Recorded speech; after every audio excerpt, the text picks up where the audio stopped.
2024. gada 7. oktobrī kāds Latvijā pazīstams taisnības cīnītājs vārdā Aivis Vasiļevskis rakstīja kādas pārdomas par diftērijas sāgu.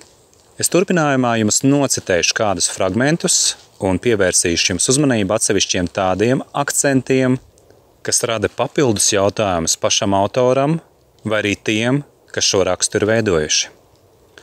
Tātad ievads. Esiet sveicināti, mīļie draugi! Pēc neliela pārtraukuma atkal tiekamies šeit. Pa šo laiku atkal notikušas daudzas lietas gan pasaulē, gan pie mums. Ar ko tad sākt? Droši vien, ka ar to pašu veco, kas reiz jau bija. Vēl septembrī LV info telpu pāršalca mirušā bērna sāga, kurš it kā miris tāpēc, ka nav bijis potēts pret difteriju, vai ticamāk aizgāja bojā no nepareizas ārstēšanas.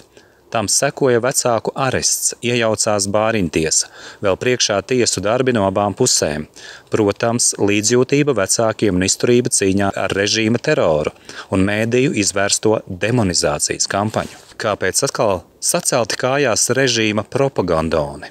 Jo viss notiek saskaņā ar fašistiskās diktatūras ieviešanas parametriem. Patiesībā jau nav nozīmes tam, kas un kā īsti tur notika, bet svarīga ir reakcija uz to. Tā, pie šīs apstāšos. Vai tiešām Aivis Vasiļevskis saprot, ko viņš šeit pateica, vai arī cilvēki, kas Aivi Vasiļevska vārdā publicēja šo? Tātad vēlreiz citēju šo te domu graudu.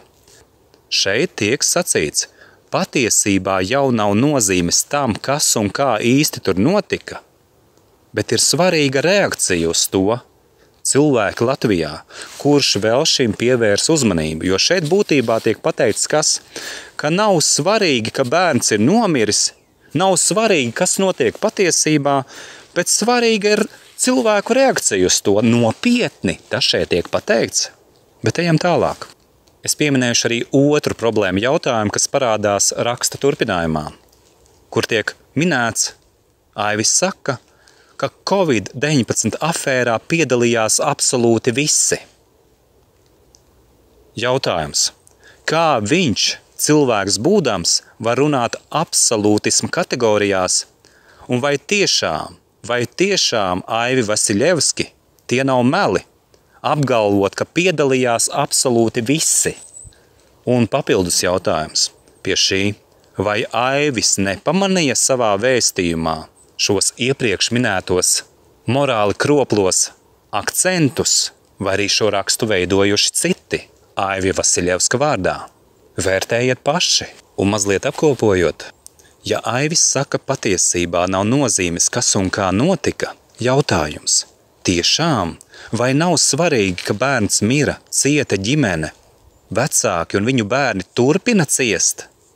Vai to Aivis gribēja pateikt? Patiesība ir svarīga, un patiesībā ir svarīga nozīme tam, kas un kā notika, ne tikai kādu reakciju tas izsauca sabiedrībā. Un noslēdzošais jautājums ir, kāpēc šādas tik būtiskas neprecizitātes, kas pazemo cilvēkus un neslēp cinisku attieksmi pret ģimeni, kur ir cietusi?